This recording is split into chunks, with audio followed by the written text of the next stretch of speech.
புதுக்கோட்டை மாவட்டம் அறந்தாங்கி அருகே சிலட்டூரில் மின்சாரம் பாய்ந்து சிறுவன் ஒருவன் உயிரிழந்தார். 8ஆம் வகுப்பு பயிலும் மாணவன் செல்வக்கண்ணன் மின்சாரம் பாய்ந்து உயிரிழந்த செய்தியை பார்க்கிறோம். வீட்டின் அருகே உள்ள மின்கம்பத்தில் இருந்த ஸ்டே கம்பியில் மின்சாரம் பாய்ந்ததில் சிறுவன் உயிரிழந்தார். சிலட்டூரில் வீட்டின் அருகே மின்கம்பத்தில் இருந்த ஸ்டே கம்பியில் மின்சாரம் பாய்ந்து மாணவன் செல்வக்கண்ணன் உயிரிழந்தார். கூடுதல் தகவல்களை வழங்குவதற்காக செய்தியாளர் முத்துப்பழம்பதி இணைந்திருக்கிறார். முத்துப்பழம்பதி, என்ன நடந்தது? வேதவல்லி, புதுக்கோட்டை மாவட்டம் அறந்தாங்கி அருகே உள்ள தேவர்பட்டி கிராமத்தைச் சேர்ந்த மாணிக்கமுத்து என்பவர் மகன் செல்வக்கண்ணன். இந்த பையன் இப்போ அறந்தாங்கி அடுத்து உள்ள சிலத்தூர் கிராமத்துல அவங்க தாத்தா கருப்பையா வீட்டுல தங்கி அதே ஊர்ல உள்ள அரசு பள்ளியில 8ஆம் வகுப்பு படித்து வருகிறான். நேற்று பாத்தீங்கன்னா அறந்தாங்கி மற்றும் அதன் சுற்றுவட்டார பகுதியில் பலத்த மழை பெய்தது. இந்நிலையில இன்று காலையில அந்த பையன் அருகே உள்ள மின்கம்பத்து ஸ்டே கம்பியை பிடிச்சி விளையாண்டுட்டு இருக்கும்போது ஸ்டே கம்பியில இருந்து மின்சாரம் பாஞ்சிருக்கு. அந்த இடத்துல அந்த பையன் மயங்கி விழுந்துட்டான். அதன் பின்பு உறவினர்கள் தூக்கிட்டு அறந்தாங்கி அரசு மருத்துவமனைக்கு ஓடும்போது அங்க பரிசோதித்த மருத்துவர்கள் செல்வக்கண்ணன் ஏற்கனவே உயிரிழந்துட்டதா சொல்லியிருக்காங்க. இந்த சம்பவம் பெரும் அதிர்ச்சியை ஏற்படுத்தியிருக்கு. உறவினர்கள் இந்த மருத்துவமனை சூழ்ந்திருக்காங்க, கண்ணீர் விட்டு கதறாங்க.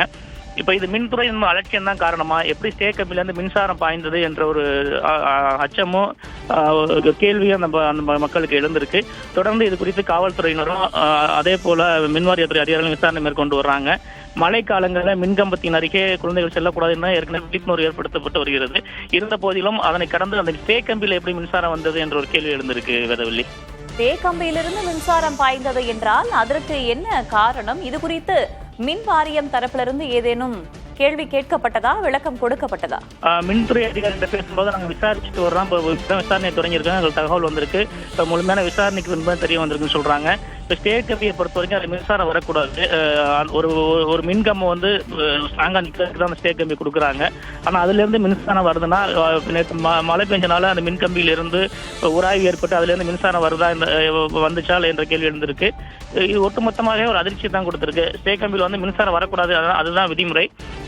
எவ்வாறு வந்தது குறித்து ஒரு விசாரணை நடத்த வேண்டும் பெற்றோர்கள் கோரிக்கை விடுத்திருக்காங்க. அதே போல புதுக்கோட்டை மாவட்டத்தில் பாத்தீங்கன்னா பல்வேறு இடங்களிலேயே மின்கம்பங்கள் வந்து முறையா பராமரிக்கப்படுறதில்லை. ஒரு அசம்பாவிதம் நடந்த பிறகுதான் அதிகாரிகள் வந்து ஒரு விசாரணை மேற்கொள்றாங்க, ஆய்வு பண்றாங்க. பல இடங்களிலேயும் மின்கம்பம் மிக மோசமான நிலையில இருக்கு என பொதுமக்கள் ஏற்கனவே குற்றம் சாட்டி வந்தாங்க. இந்த நிலையில இந்த சிறுவனோட உயிரிழப்பு ஒரு பெரும் அதிர்ச்சியை கொடுத்திருக்கு. இனியாவது மின்துறை அதிகாரிகள், அதாவது நகர் பகுதிகளில் வந்து ஆய்வு மேற்கொள்றாங்க, சரி பார்க்கறாங்க. கிராம பகுதிகளில் மின்கம்பங்கள் அமைக்கப்பட்டு பல ஆண்டுகள் ஆகிடுச்சு. அப்படிப்பட்ட சூழல்ல ஒரு பெரும் அசம்பாவிதம் நடந்து இனியாவது முறையா மின்கம்பங்கள்லாம் சரி ஆய்வு செய்யணும். இது போல மின்சாரம் விதிமுறையை மீறி வரும்போது அதை தடுக்கிற நடவடிக்கை எடுக்கணும். பழுதடைந்த மின்கம்பங்களை சீரமைக்கணும்.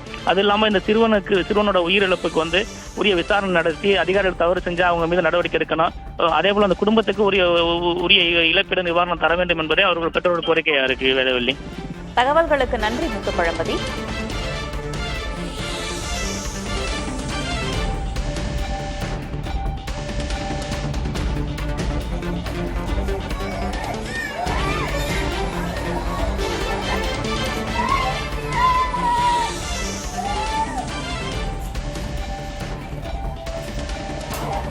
மின்சாரம் பாய்ந்து புதுக்கோட்டை அருகே சிறுவன் ஒருவன் உயிரிழந்திருக்கிறார். அறந்தாங்கி அருகே சிலட்டூரில் இந்த சம்பவம் நடந்திருக்கிறது. 8ஆம் வகுப்பு மாணவன் செல்வக்கண்ணன் மின்சாரம் பாய்ந்தது உயிரிழந்திருக்கிறார். மின்சாரம் தாக்கி இது போன்ற உயிரிழப்புகள் என்பது இது புதிதல்ல. சமீபத்தில் கூட அது சார்ந்த ஒரு செய்தியை நாம் பார்த்திருந்தோம். சென்னையில் தேங்கிய மழை நீரில் மின்சாரம் பாய்ந்து தூய்மை பணியாளர் உட்பட 2 அண்மையில் உயிரிழந்தார்கள். இவ்வாறாக மின்சாரம் தாக்கி உயிரிழப்பது என்பது தடுக்கப்பட வேண்டும். இது தொடர்பாக மின்சார வாரியம் தகுந்த நடவடிக்கை எடுக்க வேண்டும் என்பதே பொதுமக்களின் கோரிக்கையாக உள்ளது.